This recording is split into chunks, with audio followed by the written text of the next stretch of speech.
A paz do Senhor Jesus Cristo, meus amados irmãos, sejam muito bem-vindos ao nosso primeiro episódio da nossa série de mensagem Encontros que Transformam. Durante essa jornada, vamos estudar pessoas que tiveram as suas vidas completamente transformadas após o encontro com Jesus. E hoje vamos conhecer uma mulher que chegou ao poço carregada de sede na alma e saiu dali carregada com uma mensagem capaz de transformar uma cidade inteira. Então abra sua Bíblia comigo no Evangelho de João, capítulo de número 4, vamos ler os versículos de número 1 ao versículo de número 30. E quando o Senhor veio a saber que os fariseus tinham ouvido que Jesus fazia e batizava mais discípulos do que a João, ainda que Jesus mesmo não batizava, mas sim os seus discípulos, deixou a Judéia e foi outra vez para a Galiléia, e era-lhe necessário passar por Samaria. Foi, pois, a uma cidade de Samaria chamada Sicar, junto da herdade que Jacó tinha dado ao seu filho José, e estava ali a fonte de Jacó. Jesus, pois, cansado do caminho, assentou-se assim junto à fonte, e era isso quase a hora sexta, e veio uma mulher de Samaria tirar água, e disse-lhe Jesus: dai-me de beber, porque os discípulos tinham ido à cidade comprar comida. Disse-lhe, pois, a mulher samaritana: como sendo tu judeu, me pedes a mim de beber, que sou uma mulher samaritana? Porque os judeus não se comunicavam com os samaritanos. Jesus respondeu e disse-lhe: se tu conheceras o dom de Deus e quem é que te diz, dai-me de beber, tu lhe pedirias e ele te daria água viva. Disse-lhes a mulher: Senhora, tu não tens com que tirar, o poço é fundo, onde pois tens a água viva? Eis que tu é maior do que Jacó, nosso pai, que nos deu desse poço, bebendo ele próprio dele, os seus filhos e o seu gado. Jesus respondeu e disse-lhe: qualquer que beber dessa água tornará a ter sede, mas aquele que beber da água que eu lhe der nunca terá sede, porque a água que eu lhe der se fará nele uma fonte de água a jorrar para a vida eterna. Disse-lhes a mulher: Senhora, dai-me dessa água, para que não tenha mais sede e não tenha que vir aqui tirá-la. Disse-lhe Jesus: vai, chama teu marido e vem cá. A mulher respondeu e disse: não tenho marido. E disse-lhe Jesus: disseste bem, não tenho marido, porque tiveste 5 maridos e o que agora tens não é teu marido. Isso disseste com verdade. Disse-lhe a mulher: Senhora, vejo que és profeta. Nossos pais adoraram neste monte, e vós dizeis que é em Jerusalém o lugar onde se deve adorar. Disse-lhe Jesus: mulher, crê-me que a hora vem, e que nem neste monte nem em Jerusalém adorareis ao Pai. Vós adorais o que não sabeis, nós adoramos o que sabemos, porque a salvação vem dos judeus. Mas a hora vem, e agora é, em que os verdadeiros adoradores adorarão ao Pai em espírito e em verdade, porque o Pai procura a tais que assim o adorem. Deus é espírito, e importa que os que o adoram, adorem em espírito e em verdade. A mulher disse-lhe: eu sei que o Messias, que se chama o Cristo, vem. Quando ele vier, ele nos anunciará tudo. Jesus disse-lhe: eu sou, eu que falo contigo. E nisso vieram os discípulos e maravilharam-se de que estava falando com uma mulher. Todavia nenhum deles disse: que perguntas? Ou por que falas com ela? Deixou, pois, a mulher o cântaro e foi à cidade e disse àqueles homens da cidade: vinde e vede o homem que me disse tudo o que eu tenho feito. Porventura não é este o Cristo? Então saíram,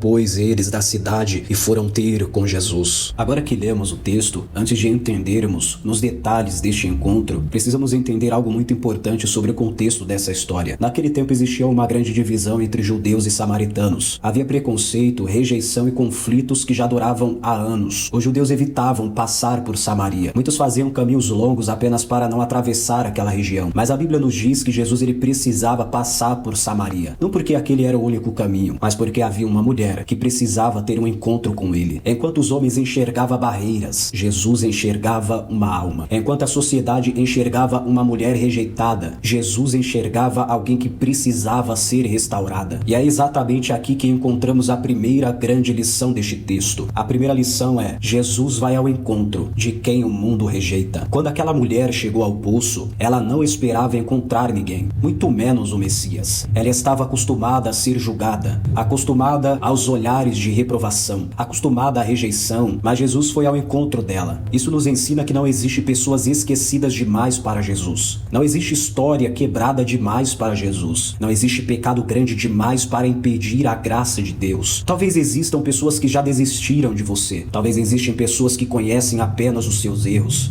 mas Jesus conhece o seu coração. Ele conhece a sua dor, ele conhece as suas lágrimas e ainda escolhe se apaixonar por você. A segunda lição: Jesus não apenas nos encontra, ele revela quem nós somos. Durante a conversa, Jesus revela a realidade daquela mulher. Ele mostra que conhece a sua história, conhece os seus relacionamentos, conhece as suas feridas, conhece os seus fracassos. Observe algo importante: Jesus não expõe aquela mulher para humilhá-la. Jesus revela a verdade para libertá-la, porque não existe transformação sem verdade. Muitas pessoas querem as bênçãos de Deus, mas não querem permitir que Deus toque nas áreas feridas da vida. Jesus não veio apenas para aliviar sintomas, ele veio tratar a raiz, ele veio transformar o coração. A terceira lição: existe uma sede que nada neste mundo consegue satisfazer. Jesus disse: quem beber dessa água tornará a ter sede. Aquela mulher buscou felicidade em relacionamentos. Outras pessoas buscaram no dinheiro, outros na fama, outros no reconhecimento, outros nos prazeres deste mundo. Mas existe uma sede dentro da alma humana que nada neste mundo consegue preencher, porque fomos criados para Deus. E enquanto tentarmos preencher este espaço com coisas terrenas, continuaremos vazios. Somente Cristo pode satisfazer completamente a alma humana. Somente Cristo pode oferecer a água da vida. Agora, a quarta lição: um verdadeiro encontro com Jesus conduz transformação. A Bíblia diz que aquela mulher deixou o seu cântaro. Ela chegou procurando água, mas encontrou a fonte da vida. Ela chegou carregada de vergonha, mas saiu carregada de testemunho. Ela chegou escondida, mas saiu anunciando Cristo para toda a cidade. Quem encontra Jesus de verdade não permanece da mesma forma. Pode não mudar tudo de uma vez, mas algo começa a acontecer dentro do coração, porque a presença de Cristo sempre conduz à transformação. A conclusão dessa mensagem é: a mulher samaritana começou aquele dia como qualquer um outro. Ela caminhou até o poço imaginando que seria apenas mais um dia comum, mas o encontro com Jesus mudou completamente a sua história. E essa é a mensagem que aprendemos hoje. Jesus continua encontrando pessoas, continua restaurando vidas, continua curando feridas, continua transformando história. A pergunta não é se Jesus pode transformar alguém. A pergunta é: você está disposto a ter um encontro verdadeiro com Ele? Oh, glória! Que Deus abençoe a sua vida. E eu te espero no próximo episódio da nossa série Encontros que Transformam. Até a próxima mensagem. Deus abençoe a vida de todos e, lembrando, seguem o canal, seguem o perfil, curta, compartilha, comenta, para que outras vidas venham ser alcançadas através dessa série de mensagens. Deus abençoe, meus irmãos. Um abraço. Que a graça do Senhor venha repousar sobre a tua vida e sobre o teu lar.